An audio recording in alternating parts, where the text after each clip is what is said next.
Thank you so much. Beautiful lunch. Vielen Dank. Ich freue mich, hier zu sein. I'm really happy to learn from you, actually, because I have to admit, you threw me into an interesting place to speak with people who design everything from chairs to hospital equipment to new systems of governance to philosophical models for thinking about how to engage with the world. So I wonder how far out of that zone I'm going to take you. And I think what interests me most is to see where you will take this information. What will you do with it? So let's talk about that. First, I apologize for hijacking your lunch a little bit, but I really wanted to capitalize on you being outside, on all of us having the opportunity to be outside of an interior environment, but also in a place that gives us some connection to the world that in fact sustains us. That's really important, and out of the sphere of consciousness of so many people on a day-to-day basis. And that is where this work departs. And I hope where it also lands for you. So the exercise that I had you participate in, something that I call a sensorium with my students and colleagues and some of the research participants with whom I work. The purpose of that exercise was to allow you to come outside the body for a minute, so to say, in connection with non-humans of some type, as you wish to define them. And for some people, that's actually really hard to do because you may not see or recognize or even perceive life that isn't human in a city and in an urban world that is so busy. The only non-human you might see is the tree outside your door or a pet that you have, all of which count. So this is an exercise in experiencing an immersion, and I'll talk more about why that is when we come to the workshop portion. But we have to back up a little bit. I'm here to actually share with you an impulse, has been the word you've given me. I also think a little bit about it as a provocation to think differently about how we design not only objects, but our own education for sustainability. And what I hope that you take away from this session generally is some understanding between what I think of as the reciprocal benefits of nature, between nature and climate resilience. And as an ecologist, when I say nature, what I really mean is the diversity and abundance of life on Earth. The diversity, abundance, distribution, many different ways to define this. But we can just say diversity of nature. And that is short form for what the UN calls biodiversity, an important part of sustainability. I also want you to learn a little bit about connections to your own state of mind and your own well-being. That's an important takeaway from this. Maybe you had 10 quiet minutes to breathe in the shade of a tree. Your cortisol levels probably dropped if you did that. So there are some connections to seeing and sensing beyond the optical mechanism of sight, and of course also understanding that each of us in our core, regardless of our culture or where we're from, we share, surprisingly perhaps across human cultures, a deep and innate connection to something that we call nature. And many of us will define that quite differently, meaning life beyond ourselves. And of course, as creatures of one planet, it's inevitable that we have that connection. We may have lost it in our perception consciously, but it remains with us. And there's, of course, a whole body of research in this. The other thing I'd like you to take away is understanding that this connection, this innate connection to nature, if we rediscover, uncover, and explore it, it holds huge opportunities for design. And it may, in fact, change the way we see the world and see our relationship with it, which in turn offers enormous untapped potential for design. Surely we can't use the tools of yesterday that created the problems we're trying to solve them. We need a wider set of tools. This is well understood. So one of these tools that we'll explore together is the co-creation of shared understanding, shared meaning-making, and stories for sustainability that are deeply connected to our connection to the natural world around us. So that's what I hope you take away in a nutshell. And even if you only touch into one piece of that for the teaching you do in the professional practice you do, that is a form of success. And if we fail together, I don't know what that looks like, but I'm sure you'll tell me. So I hope we'll keep in touch about what you do with this information.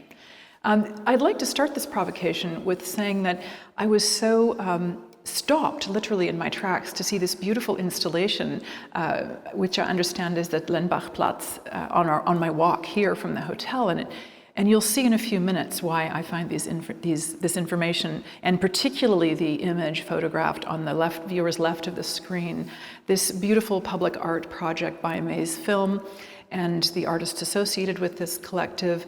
Really, this is interrogating our relationship between culture and nature, and I think challenging us to see that these domains are not actually as dualistic as we think they are, and not perhaps as hierarchical as they are. But that's up to us to discover. So here lies some hope, I think, and the text appropriately taken from Joanna Klink's poetry, Half Omen, Half Hope.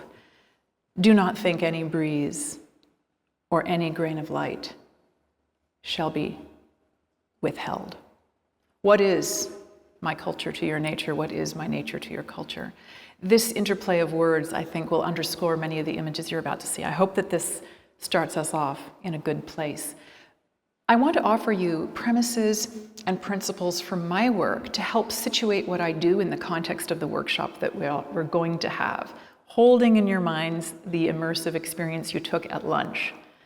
I begin most of my work, almost all of my work, with the explicit recognition that we are now on a planet that is mostly urban, and that our ideas of nature are profoundly urbanized.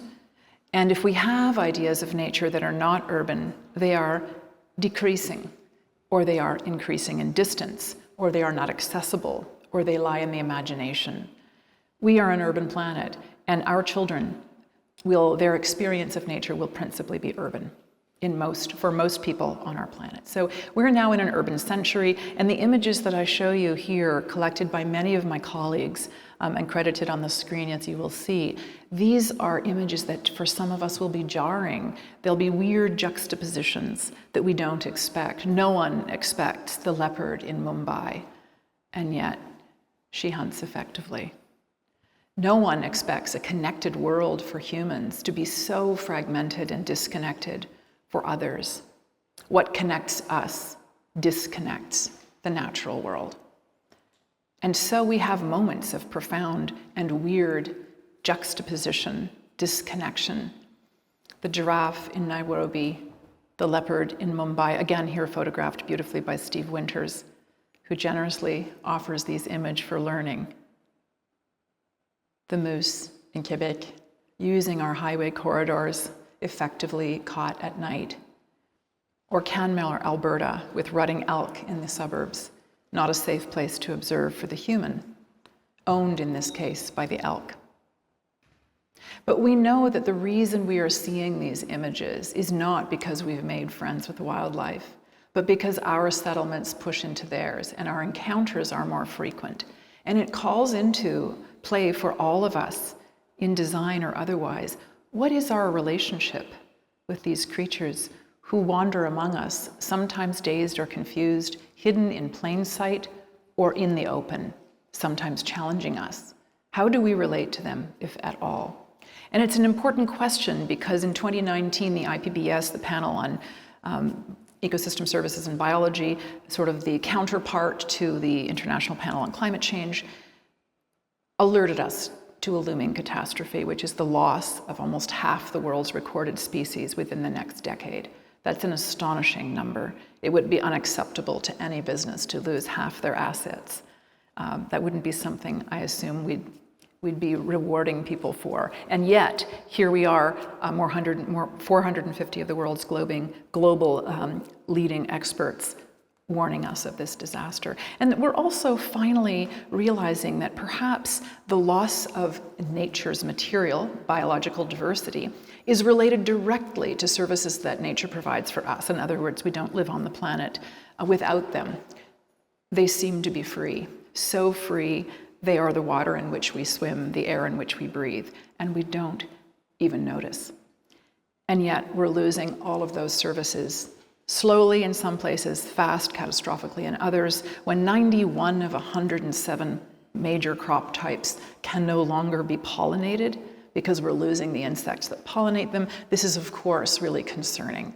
But beyond all of this service-based language, ecosystem services, the value that nature provides for free, the efforts that it takes us to count and document, there is another more moral and ethical position, we might argue. And this image, I think, captures it beautifully on the cover of Time magazine, the last remaining northern white rhino dying in the zoo with his zookeeper.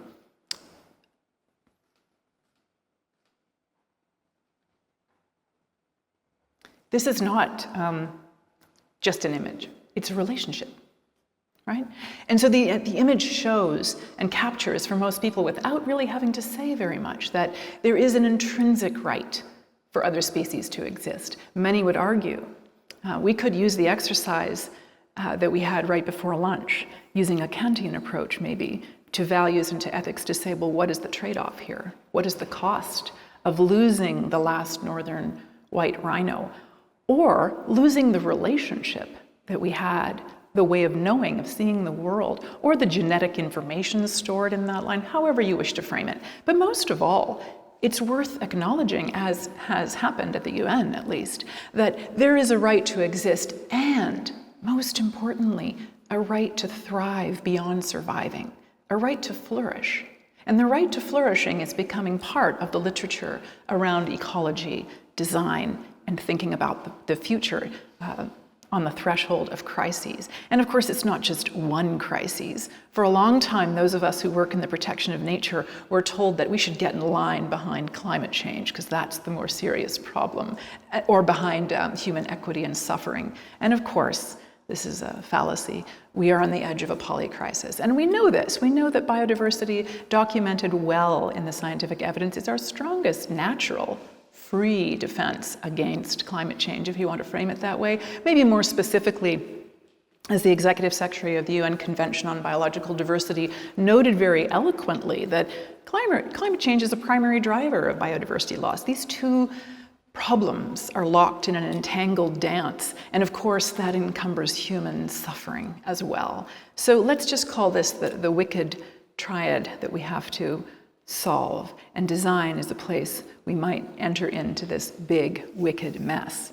So this is a clearly linked problem. So much so that there's a growing literature around the need to protect half the Earth, whether it's metaphorically or arithmetically. It's an important call to the recognition that 2.5 million documented species, half of which will be lost in a decade, share the planet with all of us. And maybe we're not so good at sharing the space. So the nature needs half movement has come alive and into the fore of action. Again, within calling into our conversation here, I didn't include a photograph of the SDGs, although they were intended to be part of the workshop. I'm very happy to report I no longer need to talk about the SDGs because we've just done that before lunch. But of course, they are part and parcel of the new latest targets we have for biodiversity. So if you think of the SDG matrix, life on land and life below water, I think they're numbers 13 and 15 or 13 and 17 or something. Those are just two of the SDGs, but they are in many respects paramount to the survival and quality of life we know. So putting nature on a path to recovery is the tagline for what's now being called the 30 by 30 goals of the latest biodiversity convention, now called the Global Biodiversity Framework. All of this to say is that where I work, sustainability is an overarching goal, and the protection of life on Earth is the engine that drives it. And they're inseparable. They're just different approaches to a similar wicked problem. This preoccupation, important for me to share with you, underscores my research agenda, and what I'm going to talk about today is where that lands for design. So if you indulge me, I'm going to back up a little bit more just to show you where does this translate to research. And I won't spend much time on the studies themselves, but just to give you the logic. We know that the UN Sustainable Development Goals here, climate change, adaptation, and biodiversity protection are intimately connected. They're inextricable. And we know that they are entangled in a way that has complex and cascading effects. And that's what many scholars and I think practitioners now recognize as the polycrisis. However, that's enough to depress anybody when they get up in the morning. So I try and break this down into manageable pieces of research. We know logically that, and again, here I speak as an ecologist, resilience in the ecological sense is the ability to adapt to change, and most importantly, to transform when necessary. And I offer that here. I know you did a symposium that included resilience, perhaps more psychological and business in orientation. But where the term comes from in complex systems thinking and literature is around this idea of adaptation and, when necessary, transformation.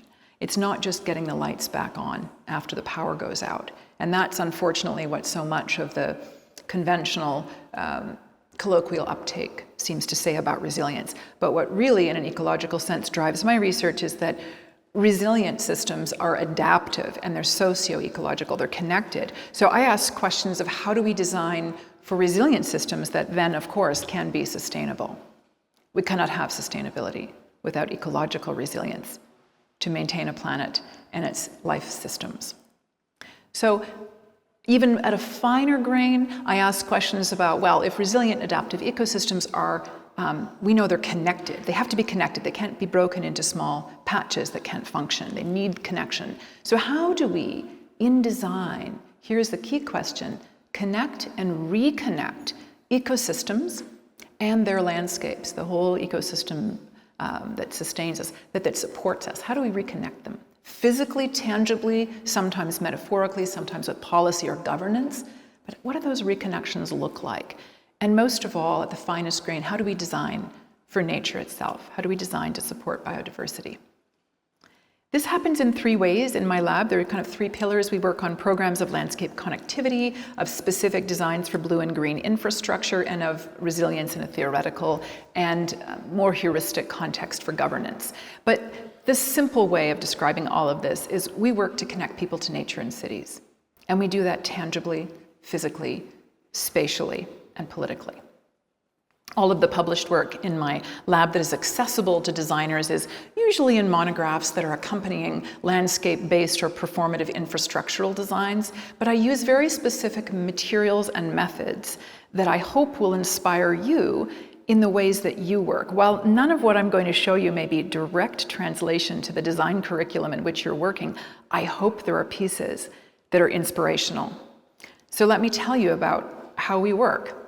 We work hands-on in one aspect of the research in my lab. How and where do wildlife move? Do we see them? Do we know them? Can we track them? And the answer is yes, of course, we can do all of those things.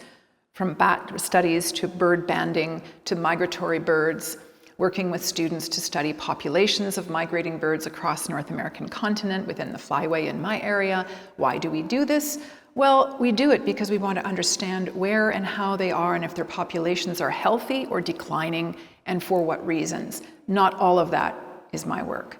My work is to participate in these large collaborative projects that are gathering migration data here on the saw-whet owl in the upper right-hand corner, or the barred owl, eastern bluebirds, sometimes shorebirds, and very often migratory songbirds. So we apply this work in very specific ways, and where my expertise comes in is asking, what do we do with those data from a design point of view? What can they tell us about how we design our cities? And in my case, we're looking at designing buildings specifically with architects, and more importantly, the urban fabric, the landscape in which they sit, to be not just bird-friendly, but bird-safe. Why? Because our lives are better with songbirds, believe it or not. If you heard songbirds on your sensorium, you might have noted a sensation in the body. Perhaps you listened, maybe you even knew which bird was singing. But birds can't see glass, and our cities are made up of beautiful modern buildings full of transparent glass. And while the tiny warm body at the foot of a tower may be something that is not noticed or stepped over or stepped on, there are more than 1 billion of them lost in a season of migration. It's unbelievable, the number that hit windows and die. So during the days, birds will hit windows because they believe they can fly through. They don't recognize glass as a solid object. And they'll also hit the glass because they're trying to reach habitat they can see. Of course, during the night, lights will confuse birds who migrate at night. And this kind of beacon effect of lit buildings lures birds in and causes fatalities in the thousands, even in the hundreds of thousands, sometimes in one night in one city. And this is well documented, and more importantly, it's documented by design in art as well, to help communicate these hidden numbers that we don't see until their songs are silent. And yet the solutions are known, they're well designed. Germany is a leader in bird-safe window glazing. We are doing a lot in North America. My work was directly used. I mean, we know these collisions are preventable. We have solutions, we know they work. When they're not put into practice, that's also a design challenge, right? It's a policy design challenge. But we've been working with Toronto, for example, which was a city in North America with the first bird-safe regulations to ensure that these are taken up and spread through municipalities. You know, our cities are the places where we shape built form, so this is where we can solve one problem. And we can do so by drawing attention to it more broadly. Another research theme that I'll come back to for the remainder of this impulse is that we're really interested in how are wildlife movements being affected by the way we use land. So by land use change. And some of the easiest ways to measure these are by the decline in large carnivore populations. This is a group with Sanbona Wildlife Reserve in South Africa and the Cape Leopard Trust documenting cheetah migration between parks. What happens to cheetahs when they leave the park hunting? They then too become hunted. So how do we help connect those spaces to protect their habitat, maintain and monitor their health? And we can do so in part at a distance. We don't need the expense of up-close and personal research, as exciting as that may be, or as rare as the opportunity to collar a cheetah may be. It's more common still to observe these animals through interesting opportunities in technology and design, the design of the GPS collar, for example, or the design of Modus towers that tag birds as they pass over. These all give us new and important insights into wildlife movement. And these kinds of community-based data are becoming more and more important in helping designers understand what those opportunities for intervention and protection might be. Most importantly, it opens new categories of infrastructure. In seeing and understanding, sensing how wildlife are moving from a data point of view as much as from a relational point of view, gives us an opportunity in design to create new niche for practice, new types of infrastructures that may be specifically for wildlife crossings, for example, or underpasses, overpasses. We've asked questions about how can we design these landscape-based infrastructures for connected, safe passage for humans and wildlife. How do we get people and animals where they're going safely without running into each other and without actually costing us the need to get rid of a roadway? Can we make the roadway a bridge? Can we make the landscape connected by the roadway rather than fragmented? So these are, again, applications in design that I think you will see have enormous potential. A lot of the data that we use are collected by many road ecologists and specialty conservation biologists with whom we work in our lab or with whom we have long-standing collaborations. Even from something as simple as camera traps, we can learn a lot. We learned here that when wildlife use these crossing infrastructures over roads, they teach their young to do so. It's not just a one-off accident, there's learning involved. And when learning is happening with other species, we learn from them. We learn how we can monitor them, we learn when to look, where to look, sometimes where not to look, and we also learn how to use these infrastructures, not just to service a reconnection, but also as a living laboratory. Also, most importantly perhaps for designers, is the capacity for storytelling, the capacity to communicate with a public that is hungry to relate to a nature that is being lost. The research methods that we use in the lab that will be part of the workshop in the next hour are the links between ecology as a supporting science, of course, that's land-based field work, planning, which is the creation of policy and spatial analyses that support policy, and then increasingly the environmental humanities that take a very explicitly critical approach to ethnography and geography, as well as culture, to understand how we situate this information and where it may be tailored specifically to cultural contexts.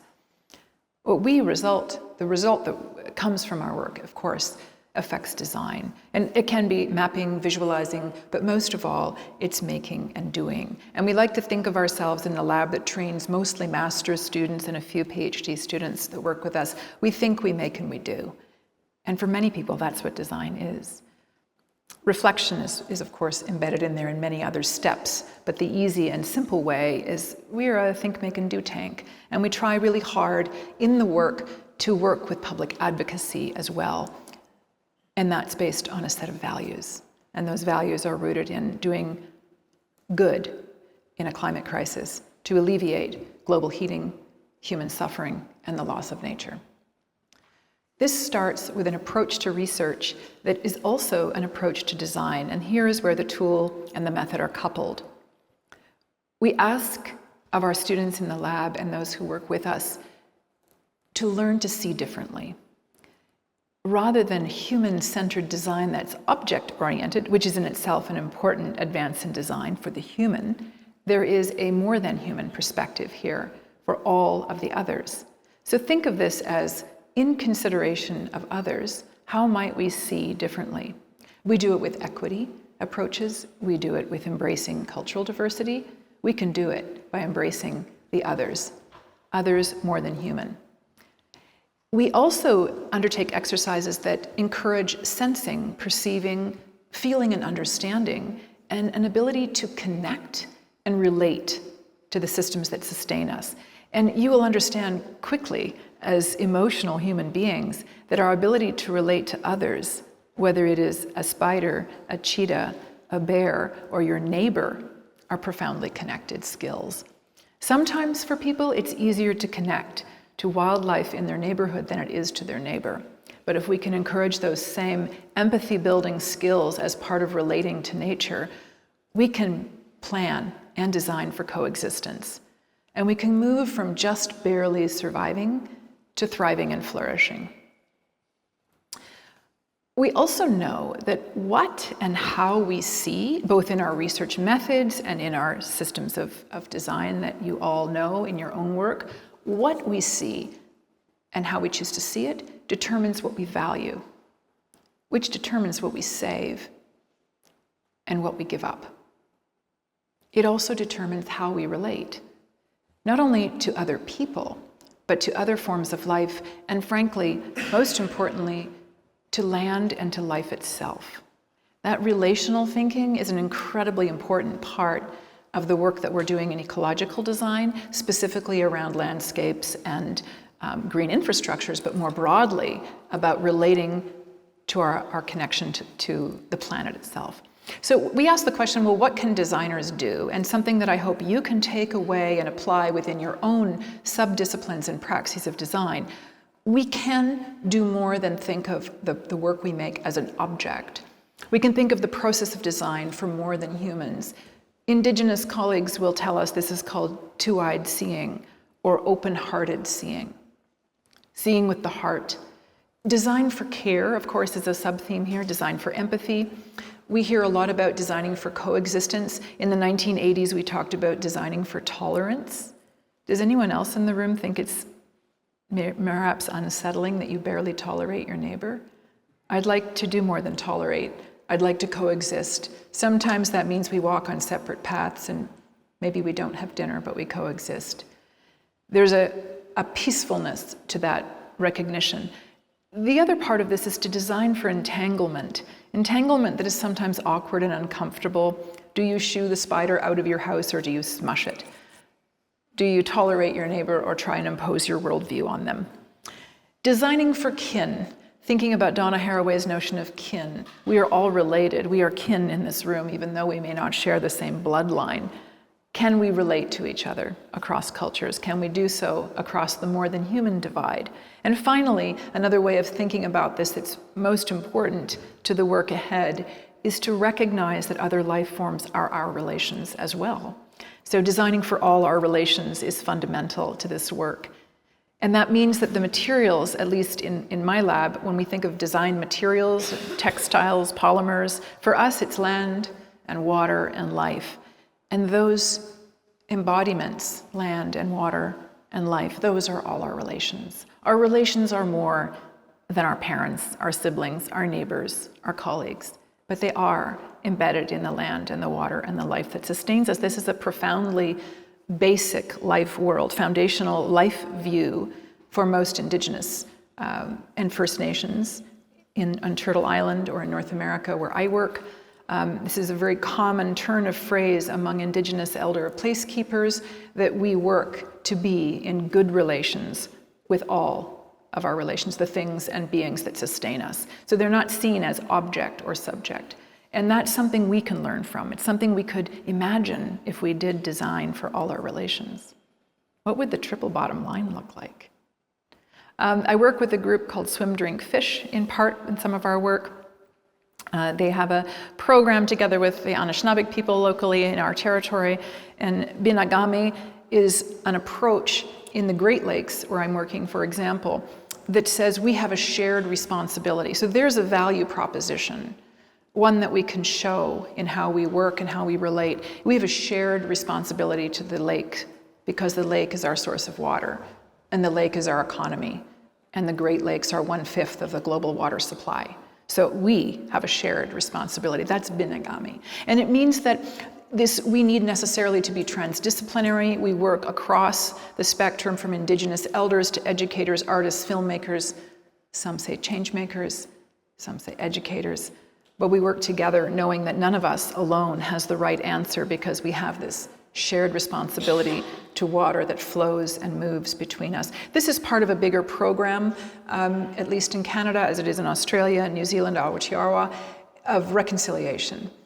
We learned a lot, I think, from the Truth and Reconciliation movement in South Africa, but it underscores so much of the approach to nature-based design and to ecological design that it's worth spending a moment to frame this.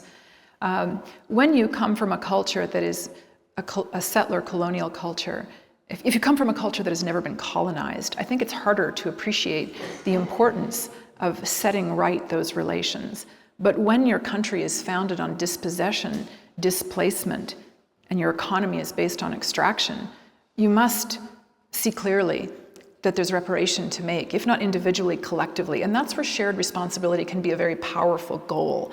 We don't necessarily need to dwell on these volumes, but I want to point to them to signify a huge, burgeoning movement in the truth and reconciliation thinking and writing that talks about place-keeping, relationship making amends by speaking the truth and not hiding it. We did this in my own university by renaming the university in a very painful experience in which the name of our university was proudly said by so many for so long. Egerton Ryerson, the founder of the public education system in the province of Ontario where I work and live, the architect of the public school system is surely a good thing. But when the public school system was founded on the privilege of white people attending and anyone brown or Indigenous not welcomed because they were not educatable and so must be removed from their homes, that is synonymous and was and still is with a slow genocide. And so we're aware of that now. And so we speak freely about it. It doesn't mean we don't say our founder's name, but we recognize that the truth is that there was more than one story told. And so this image of the Anishinaabe people removing the statue in not a peaceful way, but a powerful moment of reconciliation led to a 1.5-year public conversation.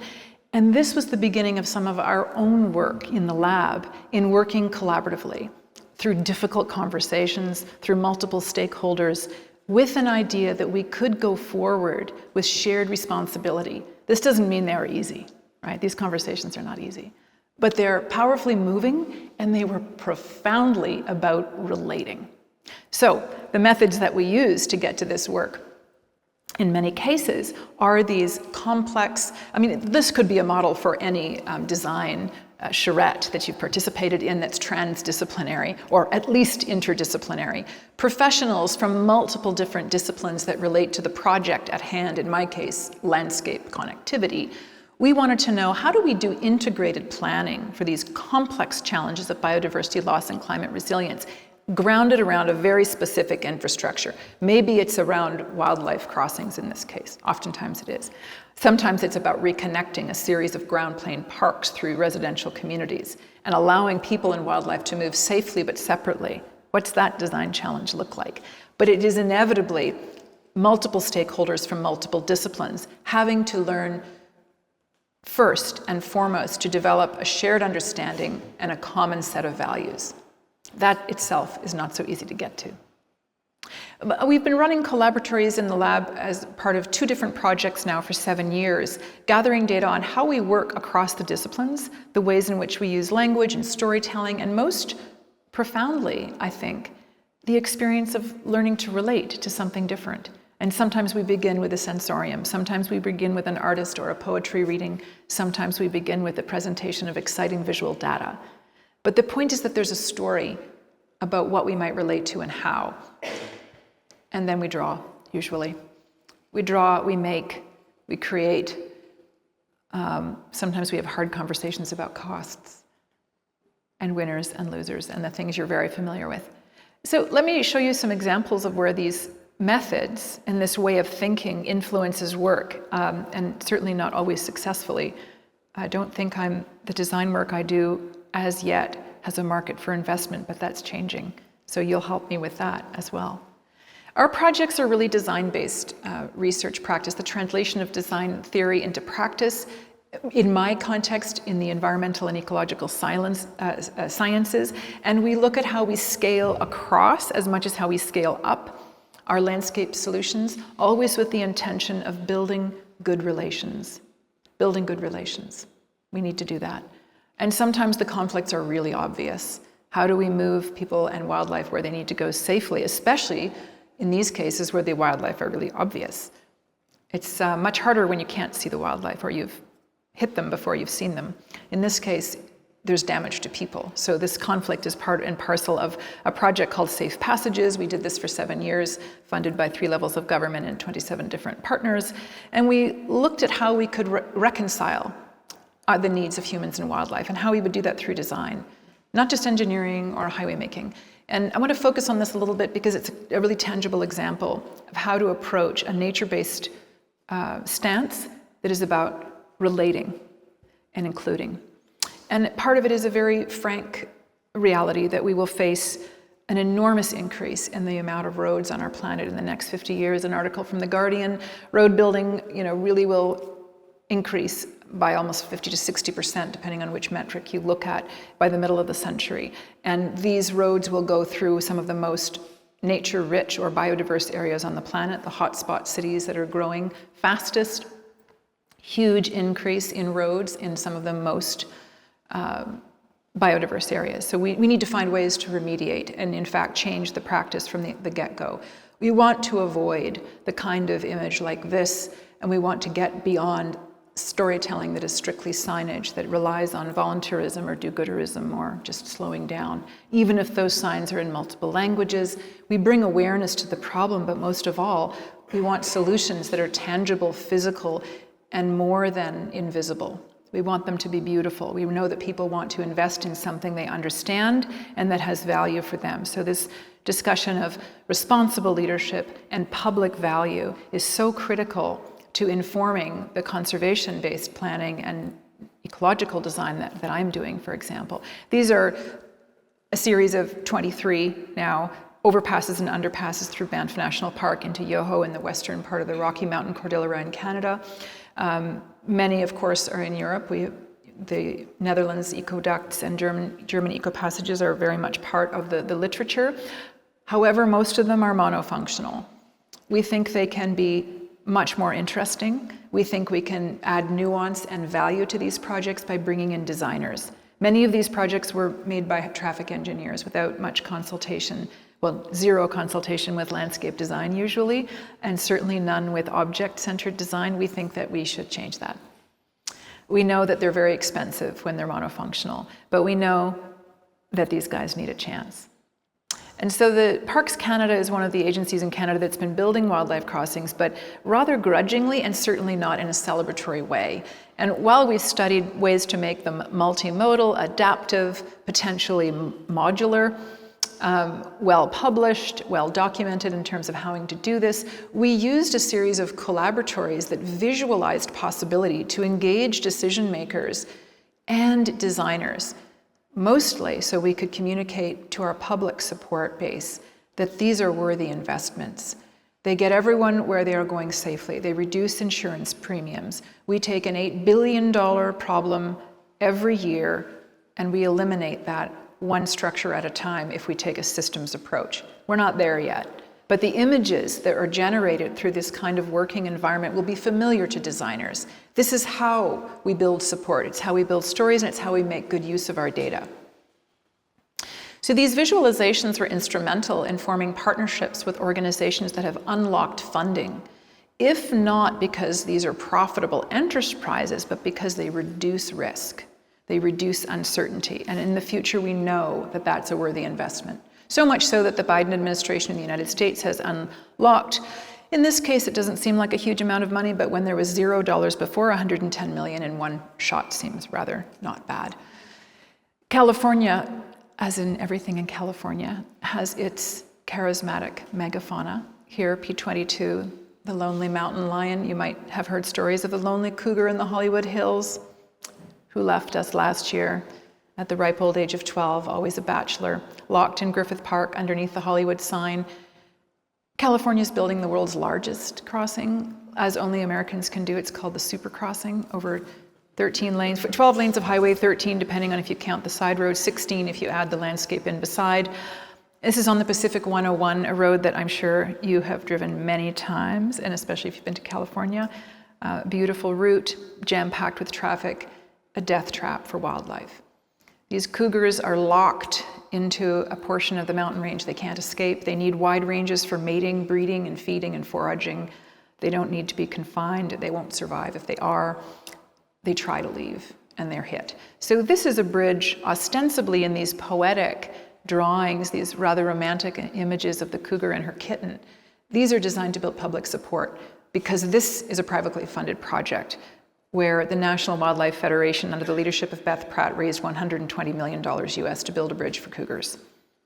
We can't do that in my neighborhood.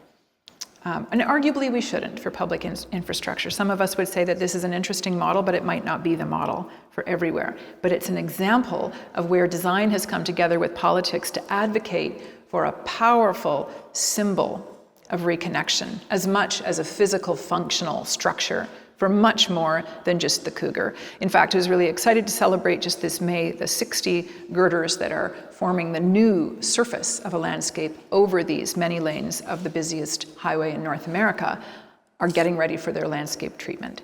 And that's an exciting moment for a class of infrastructure that really didn't exist in the US and in North America until very recently. We're far from being a systems-based intervention, but we're getting closer because of good design. And mostly because those visual images of what is possible in relating and connecting have unlocked money. I'm now a member of the board of the Wildlife Crossing Fund, committed to $500 million of funding to be raised for a series of crossings in California is tantamount to the green light to do good design. We've used this kind of work in pedagogy for design education in my program in planning and also in the work that I do with the Wildways Project at Harvard. And I'd like to just very quickly, with an eye to the time, I'm going to show you a series of images that were produced by my students in the last 3 cycles of what we call the Wildways Project for Reconnecting Landscapes. It's a fast tour, but it should be a visually tantalizing tour of what's possible when you ask students of design to see differently and to relate differently. And we gave them a specific charge in this series of studios that they needed to do something that co-created with nature, that involved what many people call multi-species design. I prefer to think of it as how we design. What is the outcome? The outcome is for coexistence, particularly with species that We don't necessarily want them in our house, under our doorstep, but they have a right to survive and flourish, so we must coexist. What does that look like? What does that separate but togetherness look like? And that means we need to take an approach to design that is more than human. So where human-centered design, or human-centric design, was critically important for designing better objects to support people ergonomically and psychologically, this is another step still in allowing us to relate to life systems that support us. And this is design for good relations, to be in good relations with the planet. This is a very positive thing to do on the doorstep of the climate abyss and biodiversity catastrophe. We want to feel that we are able to do something, and designers eminently have that capacity when given these opportunities for relating, making, and doing, and making a case for why these investments are good, whether it's looking at the ways in which nature inspires us from the animal's own architecture to how we relate through our architecture. We have that capacity. And just very quickly, we did a few of these trial exercises with students who had no background in ecology, no background in the environmental sciences, but came out of an undergraduate degree in architecture. I was invited to be with my colleague, Professor, now Dean Julia Czerniak, at the University of Buffalo. At the time, she was at Syracuse. We also worked with her colleague, Ted Brown. And the three of us took a group of 14 students to the Galapagos last year and asked them to consider how might our infrastructures be redesigned to accommodate some of the most iconic wildlife that are in some trouble in an area subject to the effects of climate change already. Species that outlive us, that have long memories that we can't know, and that have been around for, in some cases, an unknowable amount of time longer than our parents. How do we relate to that wisdom that is unknowable? Does the tortoise tell us? Not so much. Not in ways that we understand, but if we stand and listen and watch what's around the tortoise, the students had some amazing ideas of how to allow crossings and connections that didn't eliminate human occupation of the land, but rather allowed for coexistence. Very short exercises in 3 weeks in the Galapagos. How do we relate to species that befriend us, perhaps in ways that we find too friendly? How do we coexist with species that are protected and yet potentially what we might perceive a pest or a nuisance? So many layers of thinking about relationships. And we had the students engage in a really beautiful combination of artistic drawing, as you would do in architecture, but also scientific field notation, as you do as an ecologist. So combining different note-taking, drawing, observing techniques, asking them to place themselves in the realm safely of these creatures to understand how they live, how they move, how do they make use of our infrastructure, how might we think about our infrastructure from the sea lion's perspective. And it is amazing what students who had no background in this material could do in a short amount of time when immersed and offered the opportunity to see differently. In the Wildways project, we offer in tandem, I offer an advanced graduate seminar on thinking about the Anthropocene, thinking about the way we relate to nature at a time when we're losing it, and then paired that with a design studio with my colleague Chris Reed. And Chris and I have delivered this tandem offering now for 3 years to really document the pedagogy as well, and we're doing that in publication right now. And the idea was to understand how the nature of what we think of as wild, wilderness, and wildness is changing on an urbanizing planet. Is it still valid? Do we need it? Is it part of how we relate, and what can we learn from it? Then we asked the students to put themselves in the perspective of the species that they were assigned or they could choose in a very particular set of constraints. This is all happening in California, by the way. And the students, just very quickly, to give you some sense of how they initially posited their design work, they learned to see, to sense, to observe the world from the species lens. They learned, of course, about the things they had to: hunting, foraging, feeding, strategies for survival. And documenting them was incredibly important for students from a non-science background, communicating this to an infrastructural design team.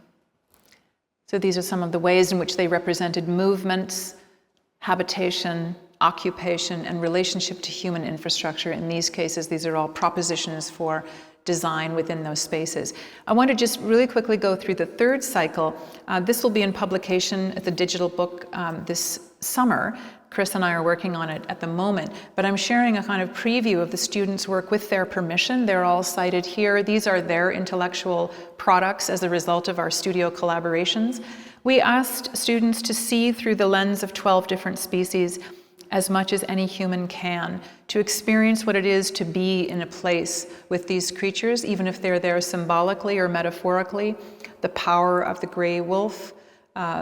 This is done by Pavel Bem, experiencing that a sensorium in a same space as a wolf, metaphorically here, but also drawing on literature and popular press accounts of these rare few that have managed to return to California and are, in many cases, the two documented farther south, both killed by cars.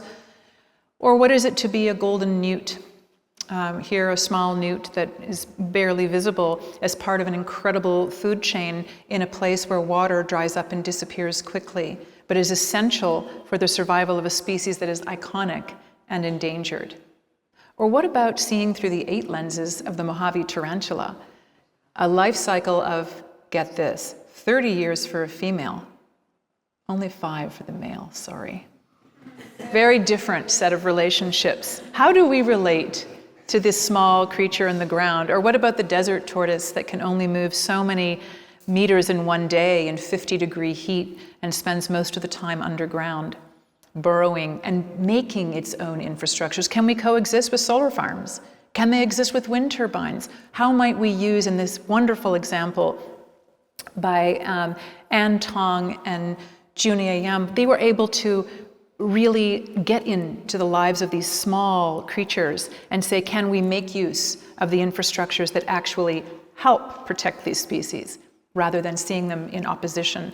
Or perhaps the salmon finding its way back to the Pacific through the San Jose River, which is blocked and dammed.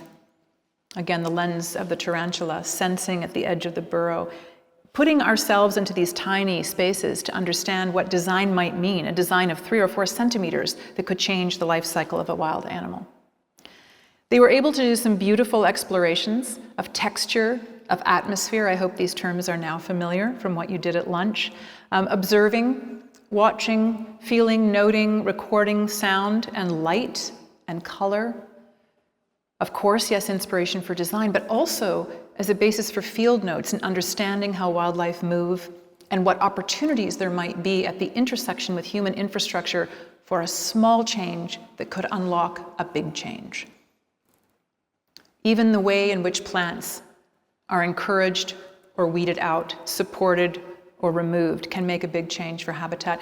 We also asked students, in this case, Sen Miao and Annabelle, were thinking about black bears in Lake Tahoe and their relationships to people, where bears are more common at the garbage dump than they are in the wild. How might we reconceive of a resort community that actually allows for coexistence, or here in Mammoth Lakes?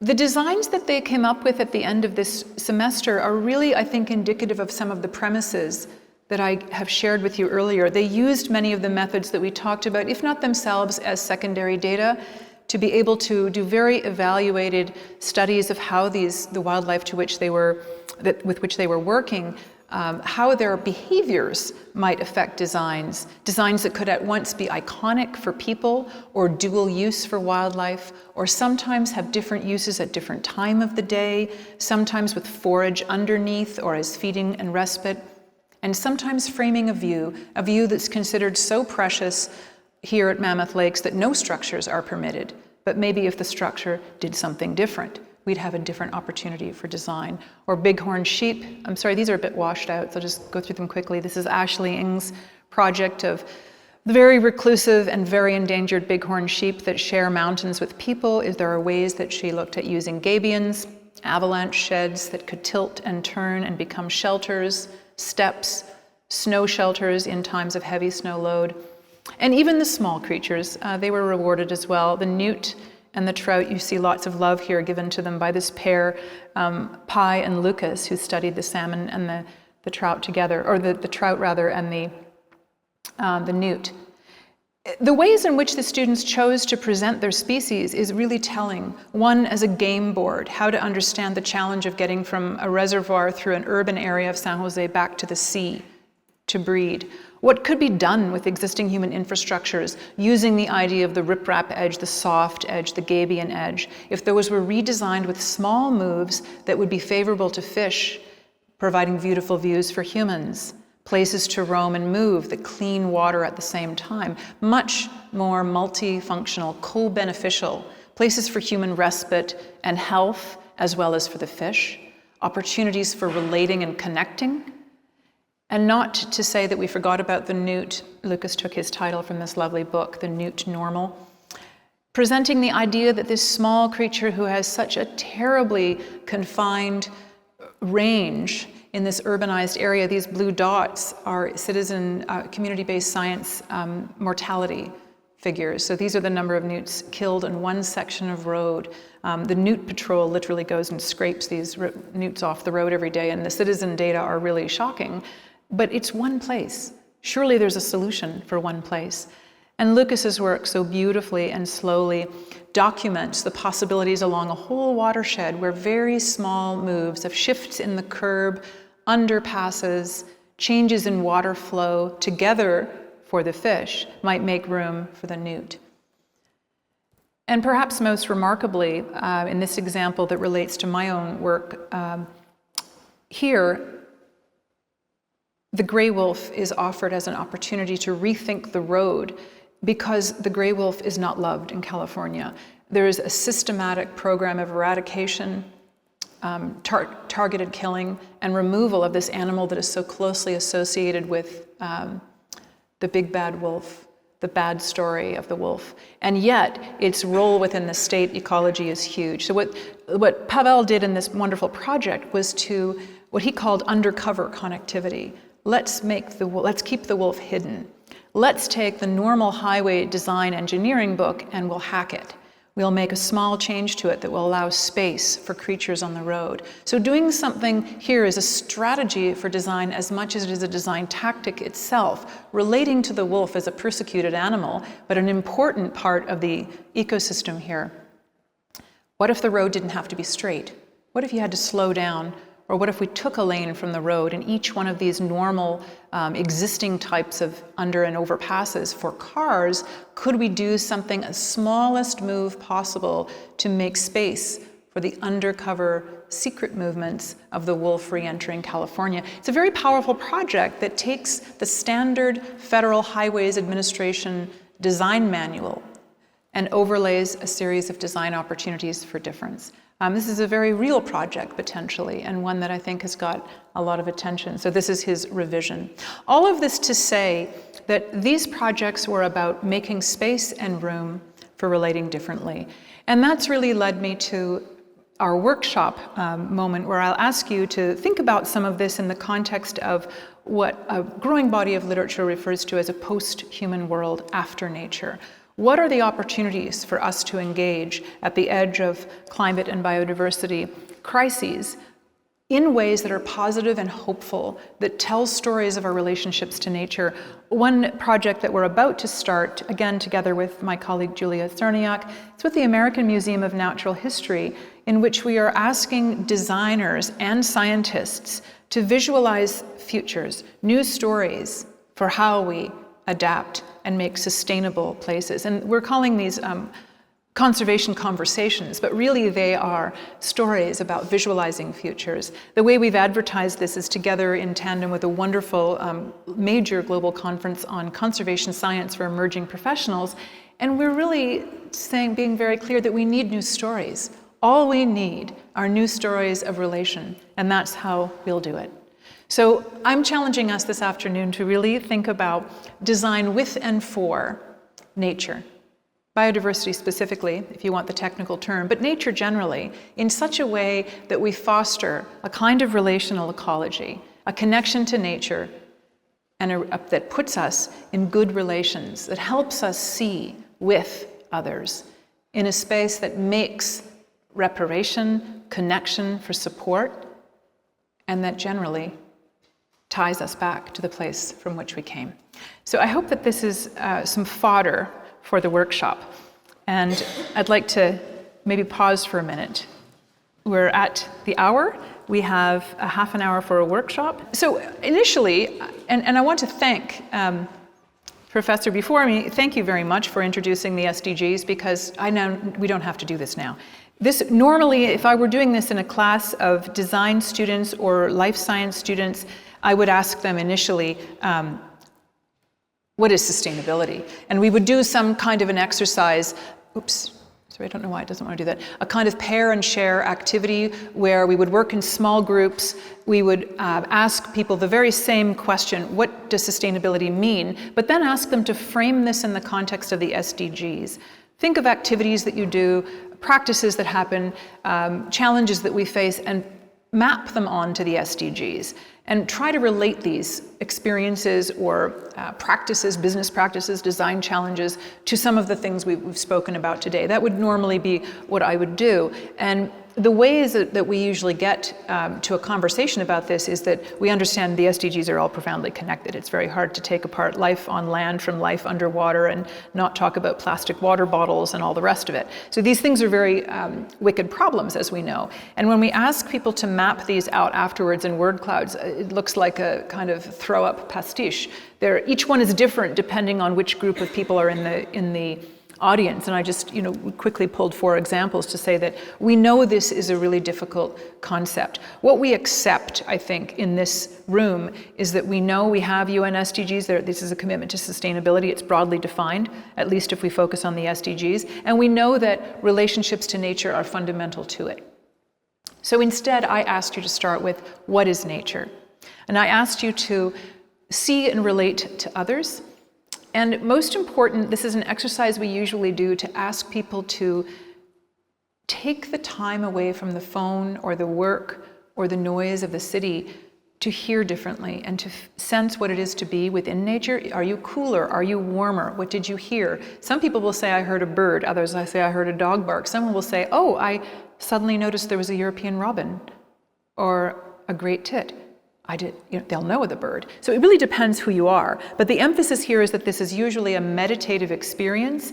It is one that calls attention to your body within the feeling of the natural world, even if it's in an urban area. For some people, it's the time to rest under a tree where it's 5 degrees cooler. For others, it is to lie down on a turf grass lawn. For others, it's to walk through the park beside the ISAR. This can be done through drawing, photographing, recording, but the idea was to use this experience to take some inspiration for your own design practice, whatever that might be, or for your students, and also to document what you might never have paid attention to before. What is that? Can you identify it? And this is a first step in really thinking. We've done exercises like this that typically show just give an opportunity for observation from a perspective you might not normally have. Sometimes it's cold when we do these, so people are very attuned to the temperature of the body and how it makes you think. Do you notice your heart slowing down? Does it change the way you see the world? Or do you observe something at such a scale that you might not normally see it? And do you see it from different angles or different viewpoints? Is your attention drawn to color and texture or noise differently?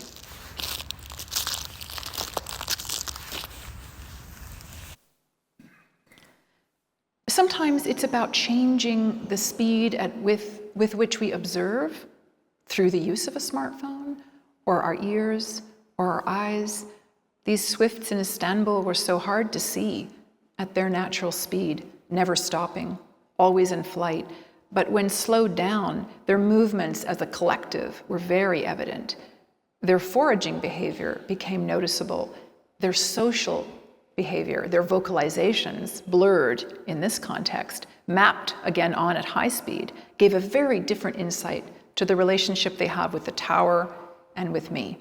So these were just examples of combining inputs from information, what we know and how we know it, and how we feel differently when we do an exercise like this may change the way we take a design prompt. So what I hope for us for the remaining half an hour is that we move into our group tables over here. Please mix yourselves up if you can, by discipline, if you wish. My hope is that you will take what you got from the sensorium, please spend a few minutes sharing. What did that sensorium do for you? You may have noticed something that was completely not what I suggested. That's fine. But what did that do for you? And try to be quite honest about, I think, authentic with your own observations. And this is much more powerful when it's place-based outdoors, of course, although we can sometimes do them with memory triggers. And when I do it with psychologists, it always blows my mind because they bring a very different perspective to how we see and relate to each other. The activity for us in design is to tell and show something about this. Collect those place-based sensoria, impressions, if you will, and I ask you to collectively reveal what you couldn't see with your eyes, but what you sensed or experienced, and draw an inspiration for design for your discipline. Specifically, offer how thinking about relationships might change the way you approach a design problem, and can you visualize those connections to nature? And of course, most importantly, what we want our students and our practitioner colleagues to take away from such an exercise is to imagine, is to co-create new possibilities from very different perspectives. And whenever we do this, we try and have outcomes from a visual storytelling group that are both pragmatic as much as they are artistic in terms of sharing the ways people have seen. Sometimes these are about documenting bird life. This is a museum exhibit that resulted from a sensorium, something that's drawing attention to the fact that birds can't see glass, how we document with scientific data that the bodies that we collect become part of an art that speaks to the need for change, for example. One of my students did a sensorium with the entire class in which she brought a project called It Sounds Like Love, in which she documented the sounds, the vibrations of dry seeds. Did you know that seeds could move? I did not know that. And she did this together with a really beautiful art technique in which water is spread with ink, and under vibration, magnified vibration from the seeds, they created patterns. Beautiful patterns etched into glass and used as a kind of sensorial immersive exhibit.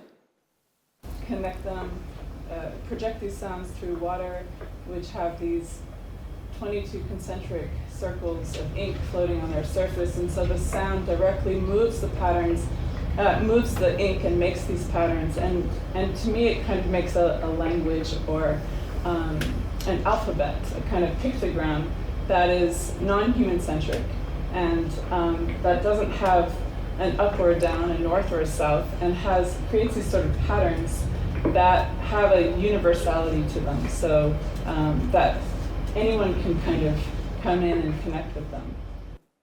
So Seed Songs, It Sounds Like Love by Cadine Navarro was another beautiful example of an artistic-based storytelling that had at its root a very technical acoustical science piece, as well as an observation of her relationship to the seeds from the place that she grew up.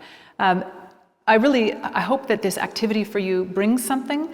Let's dive in, and I will make my way around all the groups, but this is a wild and crazy journey. I don't know where you're going to take it.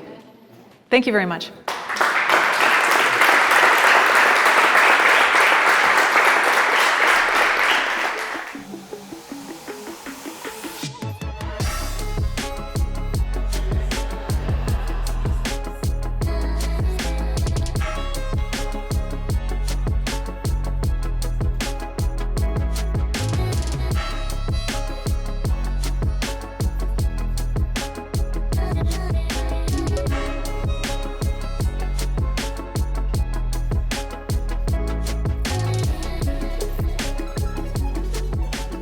So sometimes when we do this exercise in the lab, we ask people to act out the sensoria. And we have some very unusual gymnastics and human dancing, and sometimes community building exercises like pyramids being built. So we didn't ask that today. But maybe you will be inspired. Thank you for being game, and thank you for bringing your incredible collective wisdom to this exercise, which may be very different for you. Or maybe it's familiar, you'll tell me. I have asked that each group, with paying attention to the idea of visual storytelling that comes from a sensorium, we ask some basic questions. What did you sense? If each group can describe this for us in the way that you have.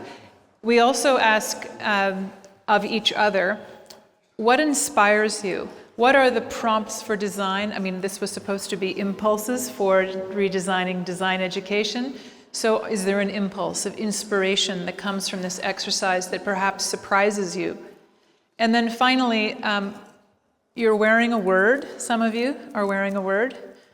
We'll do that last, and I have a quick go-round, and you'll tell us what's the one word you take away from an exercise of being immersed in a place differently. That's all about relationships. Okay, I'm going to ask us a group to volunteer, please, to tell us about what you did and what you learned. Okay, we can start. We all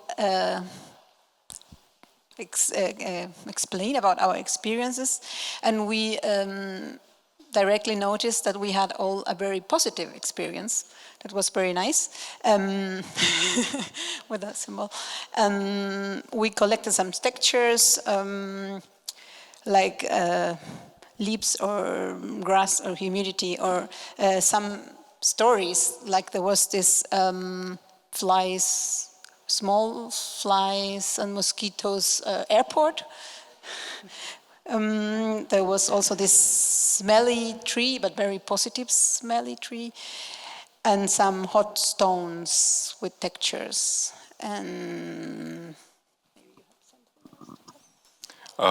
yeah, and for me, my experience was this kind of a carpet of noise from mankind somehow, and there was only one bird singing, and it was really astonishing, because in this big city only one bird singing in the middle of the day, so it was very special. And we collected also the words. You can save them. Let's come back to those. Okay.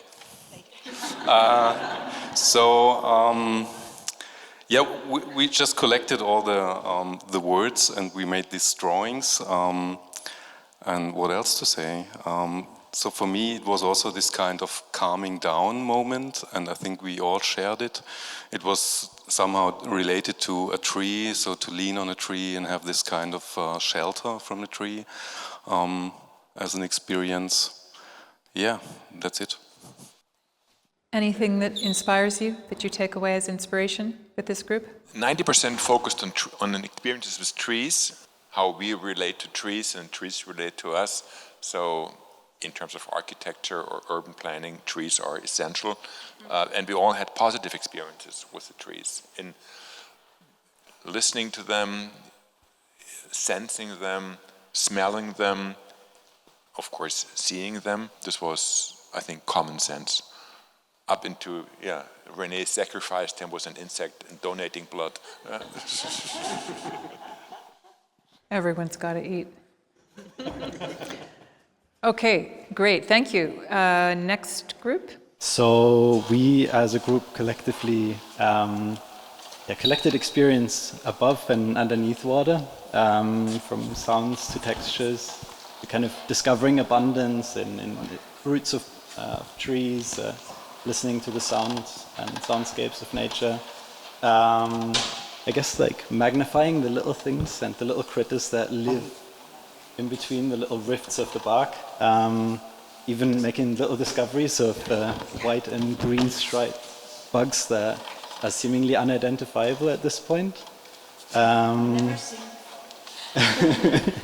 But we also kind of found this slight dualism in kind of like having this domesticized element of declaring trees by numbers and having encounters with dogs that kind of try to mark their territory while we kind of live in the same space.